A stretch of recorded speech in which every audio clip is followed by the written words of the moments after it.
Welcome back to another Ret Paladin video. Verabin here. Today we are going to be looking at covenants. This is a very commonly asked question on the channel as far as which covenant is the best under my certain circumstances and which ones should I pick for this or that. So we're going to take a look at this from my perspective. One of the things that's tough with covenant choices is that these have been tuned constantly since day one. These have just been tuned and tuned and tuned, especially the last couple months.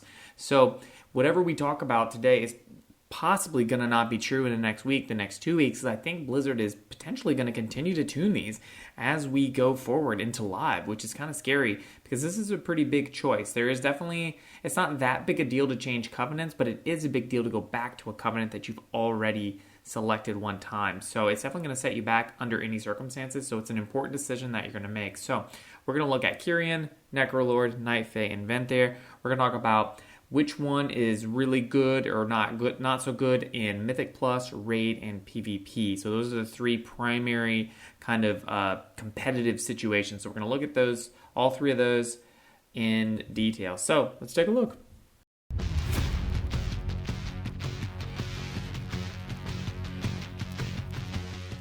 Alright, before we get into the video, please be sure to hit that like button, subscribe for more Ret Paladin content. As we go into Shadowlands, there's going to be a lot more, so you don't want to miss a thing. Alright, so the first covenant we're going to look at is Necrolord, and Necrolord is a covenant that has not seen a lot of publicity as far as Ret Paladins in Shadowlands, and there's unfortunately a good reason for that. Necrolord is not going to be the best covenant in any specific situation. It's somewhat of a jack of all trades. It can be useful in Mythic Plus and raiding and PvP. And I want to talk about those just a little bit because I think the other three are going to be more important, but I think Necrolord definitely deserves a mention. So the signature ability for Necrolord, which is Fleshcraft, can definitely be used to avoid CC in PvP, and I think that's going to be an important one for a lot of other classes. It's definitely good because Ret Paladin is definitely struggling a little bit with mobility and avoiding CC and things like that. So being able to pop Fleshcraft and avoid a blind or a cyclone or something like that is actually going to be really, really cool, and it's going to be, it's going to give you a pretty high skill cap as far as PvP, so it's going to be decent there. Unfortunately, the class ability, Vanquisher's Hammer, has been nerfed really, really hard, and it's not going to be nearly as useful in PvP, so you're going to kind of have a good signature ability, but kind of a pretty bad class ability. And the same is kind of true in the opposite direction in Mythic Plus and in Raiding, where your class ability is okay. It's got a 30-second cooldown, so it's kind of going to be pretty good. And some of the soulbinds are decent. They're going to give you some decent throughput and things like that. And at the end of the day, Vanquisher's Hammer is not a terrible class ability, but it doesn't really synchronize well with anything in the Ret Paladin arsenal, and there's just going to be better picks. So if you really want to be a Bone Lord and you really want to be a Necrolord, it's not going to be a terrible pick for you, but it's definitely not going to be optimal in any circumstance.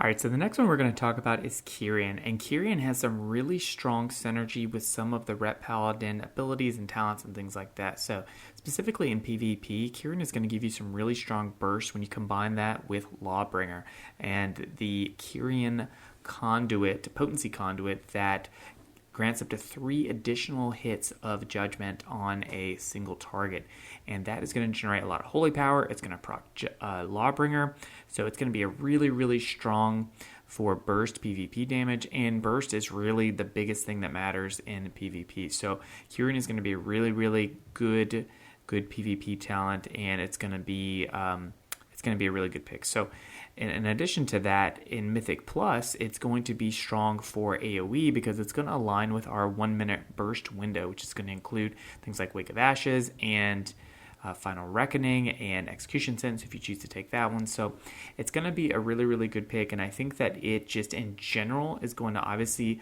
align with the Paladin lore. If you saw the Afterlives Bastion cinematic, it obviously has a really strong Paladin connection there, but from a gameplay standpoint, it's going to be really, really strong as well. And one thing that I don't see that's mentioned very often is that it actually has a pretty good defensive utility with the File of Serenity, and that is going to give you a pretty decent chunk of healing, and depending on which soulbind you take, there's going to be some strong synergies there as well. It's going to keep you alive for a little bit longer, and it's going to provide some much needed defensive utility for Ret Paladins. So on top of our bubble and our shield, It's going to give you some survivability in PvP as well as in PvE. So I think overall Kyrian is going to be a really strong pick if you're interested in Mythic Plus and PvP. If you're mainly focused on raiding, I think there might be better picks. Because this one doesn't necessarily give you any really much in mobility. There are some soulbind things that can improve your mobility a little bit, but I think that Kyrian is a pretty good overall kind of well-rounded covenant for Ret Paladins. All right, so Night Fae is actually another really good pick for Ret, and they are, just like Kyrian, they are pretty good overall in any circumstance. In PvP, they're obviously going to bring Soul Shake, which is going to be great for our mobility. That's also going to be useful in raiding and Mythic Plus to kind of get you moving around a little bit better. And in those as well, you're going to get access to Blessing of the Seasons, which is a little bit of a complicated spell to use. If you're not really sure how to use it, you can honestly just cast it on yourself, but there is a lot of nuance to how you can play with Blessing of Seasons, and I think it's an interesting thing for Ret Paladins to use. And if you want to kind of big brain that, you can definitely kind of pop the different blessings on to different people in the raid, and you're definitely, or Mythic Plus, and you're definitely going to get some more benefit from it. So I think it's definitely an interesting pick.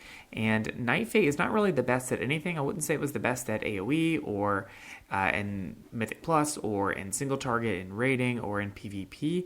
But if you're interested in doing all of the above, I think that Night Fae is probably the best pick, because it is kind of going to be pretty good in all of those things, and you're not really going to be bad at any of them. So I think it's a cool pick, and definitely Soul Shape is a cool one to have in your arsenal.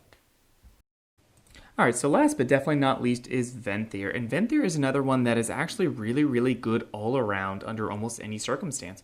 You've got Ashen Hollow, which has a really long cooldown. However, in a raiding environment, you're not really going to care that the cooldown is that long, and it's pretty typical for bosses to stay in place for a long period of time.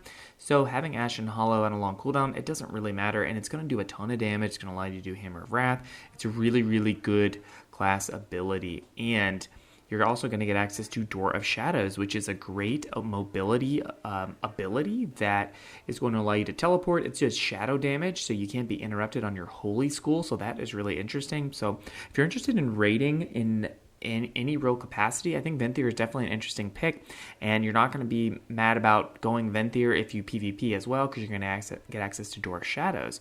So I think that's really, really good. It's going to synergize well with your other legendaries that are going to boost Hammer of Wrath damage. And I believe that giving us more mobility is going to be useful both in PvP and in PvE under all scenarios. I don't think that it is the perfect covenant by any means, but it's definitely in the same camp as Kyrian and Night Fae, where it's going to be really, really good under pretty much any circumstance. So you're never going to be upset that you are in Venthyr. It's definitely going to be a really good pick. Alright, so as far as which covenant you should pick, it's honestly going to depend on your personal playstyle, and I'm not going to recommend a specific covenant for you because I don't know how you play the game. If you are a very casual player, you like doing world quests, some low-key mythic pluses, some maybe normal and LFR and stuff like that, it is honestly not going to matter what your covenant is. It's just not going to matter. And if you are a mythic plus player or a raider, and you are really, really interested in pushing the highest keys and mythic and all that good stuff, then you're honestly going to have to go and do simcraft, and you're going to do all these other things and try to figure out which one is the best. And the best covenant for you is probably going to vary greatly depending on the tier of the raid and where your gear is at and things like that. And so in some ways, I feel like Blizzard has done a really, really good job of making this really a decent sort of choice for you to make. I think Necrolord is a little bit of the outlier for Ret Paladins as far as it being online with the other ones in viability, but I think that if you pick Necrolord, it's not like you're going to get kicked out of groups and things like that. I think it's still a decent one. It's just not as good as the others.